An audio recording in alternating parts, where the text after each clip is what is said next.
안녕하십니까. 대한민국의 자유민주 체제를 지키는 데 노심초사하고 계시는 시청자 여러분, 그리고 특히 해외에서 이 방송을 시청하고 계시는 해외 동포 여러분, 지난 5월 21일 워싱턴에서 있었던 한미 정상회담, 문재인 바이든 대통령의 한미 회담에 따른 공동성명이 발표된 지 오늘로 8일째가 되는 날인데도 문재인 대통령은 그 8일 동안에 귀국길에 페이스북에 이번 대단한 성과를 올린 회담이었다라고 하는 짧은 글을 올린 이후에 침묵 상태에 있습니다.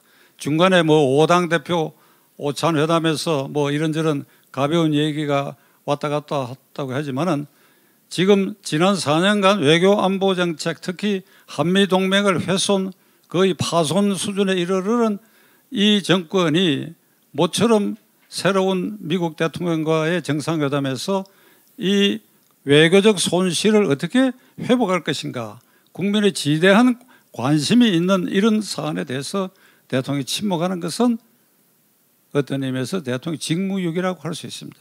뭔가 자신 없는 대목이 있는가, 뭔가 숨기고 있는 대목이 없는가. 첫째로 그 공동성명에서 나타난 것 중에 명백히 실천사항이 두 가지, 그게 오리무중 상태에 지금 빠져가고 있습니다. 그 중에는 한국과 미국이 원자력 발전을 공동 개발하고 수출하는데 공동 협력한다는 조항이 있습니다. 이 조항을 실천하려고 한다면 문재인 정권의 탈원전 정책을 폐기해야 됩니다. 지금 한울 3, 4호기 공사 중단시켰지요. 그리고 월성 원전 1호기는 경제성을 조작해가지고 그걸 또 발전을 중단시켰지요. 그럼 이걸 전부 취소를 해야 되는데 여기에 대해서 침묵하고 있습니다. 그러니까 5당 대표 오찬에서 국민의힘당 대표 권한된 김기현 의원이 그걸 물었더니 지금 판단하기 위해서 뭐 검토 중이다 이런 말을 했고, 그 다음에 한미 군사 합동훈련은 미국이 이제 한국군에 대해서도 55만 명분의 백신을 공급하겠다고 한 이상 이 공급이 완료되면 지난 4년 동안 이루어지지 않았던 한미 군사훈련이 실제적으로 이루어질 것인가 한 데 대해서도 모호한 태도를 취한 채 지금 8일이 경과하고 있습니다. 이 공동성명은 어떻든 그 큰 틀에서는 한국과 미국이 전장에서, 그러니까 6.25 전쟁을 말하는 것이죠. 전장에서 피를 같이 흘린 혈맹이다. 이 한미동맹은 이 기반 위에서 굳건히 서야 한다. 경제, 기술, 원자력, 아까 말씀드린 원자력, 그리고 대북 정책, 대중 정책, 대일 정책에 있어서도 한미 간에 전부 공동 협력한다. 이렇게 큰 틀에서는 아주 근사한 합의가 되어 있습니다. 그러니까 특히 대북 정책은 유엔의 제재 결의를 그걸 절대 축소하거나 할 수 없다. 그리고 미국 대통령과 김정은의 이른바 정상회담을 통한 문제 해결 방식, 톱다운 방식, 이건 절대 하지 않는다. 북한이 확실한 핵 폐기에 관한 로드맵을 만들고 그 의지가 확고할 때에 그때 바이든, 나는 김정은이를 만날 수 있다. 이게 분명히 얘기를 했어요. 그 다음에 대중국 정책에 있어서는 상당히 예민한 부분인데도 어떤 합의문이 표시되어 있느냐 하면 대만 해협의 안전에 공동 협력한다. 그 다음에 이른바 동남 중국 해에 대해서 이건 이제 필리핀이나 일본도 영유권을 주장해서 교차되는 그런 지점에 지금 분쟁이 일어나고 있습니다. 그러니까 중국의 일방적 국제법을 무시한 영유권 주장으로 해상 자유통행이 저해받는 것에 대해서 한국도 미국과 공동 보조를 취한다. 이건 아주 굉장히 놀라운 일이죠.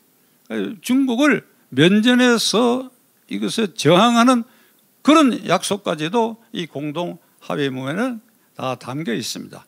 자, 그러함에도 과연 이 합의문을 문재인 대통령이 그대로 순조롭게 실천할 것인가 하는 것에 대해서는 8일이 지난 지금 점점 의문이 생기기 시작했고 일부 농객들은 의혹을 갖기 시작했습니다. 아, 이거는 그냥 보기 좋게 이래 놓고 뒤에 중국 관계에 있어서 꽁지를 빼고 특히 북한하고 관계에 있어서는 이 합의문에 틈새가 있다. 이 합의문 속에 무슨 틈새냐. 미국은 4월 27일 이른바 2018년 판문점 회담, 김정은과 문재인의 판문점 회담의 그 약속, 그리고 미국이 2018년 6월 12일 싱가포르에서의 북한 김정은과 트럼프 대통령과의 그 약속한 것을 존중하고 한국이 북한과의 대화에 대해서는 미국이 그것을 찬동 또는 지지한다. 이런 표현으로 되어 있습니다. 이게 틈새입니다. 그러나 미국이 공동성명에 이걸 표시한 것은 한국이 북한과 그냥 정상회담을 해봐야 그것이 실천될 수가 없다 하는 것을 그 속내를 알기 때문에 문재인 대통령에게 표면상 체면을 세워주는 선에서 이런 표현이 있었다고 보아지는데 이걸 빌미로 해가지고 여러분 3월 9일 내년 대통령 선거에서 이 정권을 유지 연장하기 위한 평화쇼를 지금 이 시간 이후에 도모하고 있지 않느냐. 김정은이를 회유해가지고 어떻게든지 판문점이나 평양에서 문재인 김정은 회담을 통해 가지고 남북 평화가 올 수 있다라고 하는 환상을 국민들에게 심어줌으로써 이것이 이 정권의 공로로 인정되게 해가지고 내년 3월 대통령 선거에 영향을 미치려고 하는 일련의 물밑에 공작과 작업이 이루어지고 있지 않느냐 하는 의혹이 지금 증폭되기 시작했습니다. 시청자 여러분, 우리는 2018년 6월 12일 싱가포르 회담 그것이 가짜였다 하는 거 이제 다 판명이 됐죠. 그런데 그 다음날 무슨 일이 있었어요? 전국 지방총선거가 있었어요. 싹쓸이 해버렸잖아요. 6월 12일 오후 5시경부터 트럼프와 김정은이 이런 합의를 했다 이래가지고 밤새도록 다음날 투표일 하루 종일 이래가지고 국민이 저는 여기에 속았다고 생각합니다. 이렇게 쉽게 속는 국민도 문제가 있지만은 이 정권도 아주 악랄하게 짝이 없어요. 그거는 허위 문서나 다름없고 지금은 그 폐기된 겁니다. 그건 폐기됐고 4.27 선언이라고 하는 것도 거기에 주요한 항목 중에 하나가 판문점 연락사무소 설치를 해서 남북이 소통한다라고 되어 있는데 작년에 그 연락사무소를 폭파했지요. 무참하게 폭파했지요. 수백억을 들여서 우리 대한민국의 돈으로 지은 그 건물을 무참하게 폭파했지요. 그런데 이 정권은 한마디도 말을 못합니다. 손해배상하라 소리는 언감생심이고 민주당의 실세 중에 하나는 대포로 박살내지 않는 것만해도 다행이라는 이따위 소리나 하고, 그러니까 4.27 선언이라는 것도 이미 그걸로 휴지화된 것인데 이 공동선언에 다 백지화되고 무효화가 된 싱가포르 회담 그리고 4.27 선언 이것을 존중한다.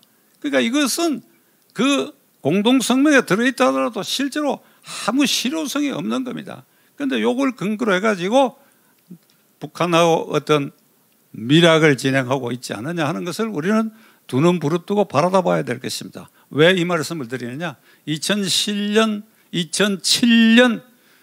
노무현 대통령이 그 12월에 대통령 선거가 있으니까 실제로 임기가 2달밖에 남지 않은 그때 10월 4일 남북 공동성명이 있었습니다. 거기 아주 어마어마한 내용, 무슨 철도를 어떻게 한다, 뭐 어떻게 한다. 그러니까 곧 물러갈 대통령이 자기들 생각에는 이 약속이 불가역적이다, 되돌이킬 수 없을 것이다 라고 하는 전제로 그 약속을 했는데 그게 지킬 수 있습니까? 이번에 또 대통령 선거를 앞두고 이 정권 말기에 와가지고 마지막 발악적으로 평화쇼를 위한 어떤 모략 모의를 진행하고 있지 않은 걸 우리는 의혹의 눈초로 바라봐야 됩니다. 왜 그러냐? 한미공동성명의 큰 틀에서 70년의 혈맹이라고 이렇게 돼 있고 이렇게 몇 가지 이렇게 약속을 했다는 큰 틀이 있지만은 이 정권의 기본적 속성은 좌파 정권이고 지난 4년 동안 북한에 대해서는 일방적으로 사랑을 구애했어. 스토킹 수준이야.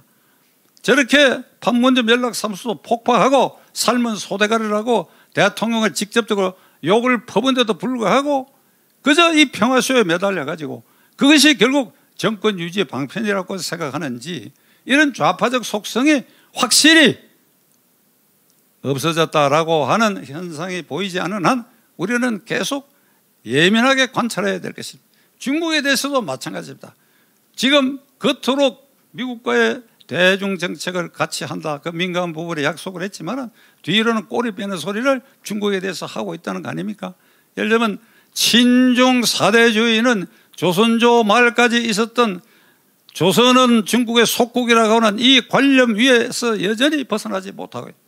자, 결론을 말씀드리겠습니다. 이번 한미정상회담의 그 공동성명에 담겨있는 내용 중에 실천적으로 해야 할 부분이 제대로 이루어질 것인가 하는 것을 우리는 두 눈 부릅뜨고 지켜봐야 할 것이고 결국은 이 정권을 끝내야 내년 3월 9일에 이런 좌파 정권을 완전히 끝내고 정권 교체를 해야 된다. 그러면 내년 3월 9일 이전에라도 이렇게 의욕투성이의 한미 공동성명의 실천 과정에서 뭔가를 이렇게 도모하려고 하는 이런 정권은 3월 9일 이전에라도 끝낼 수 있으면 끝내야 되겠다.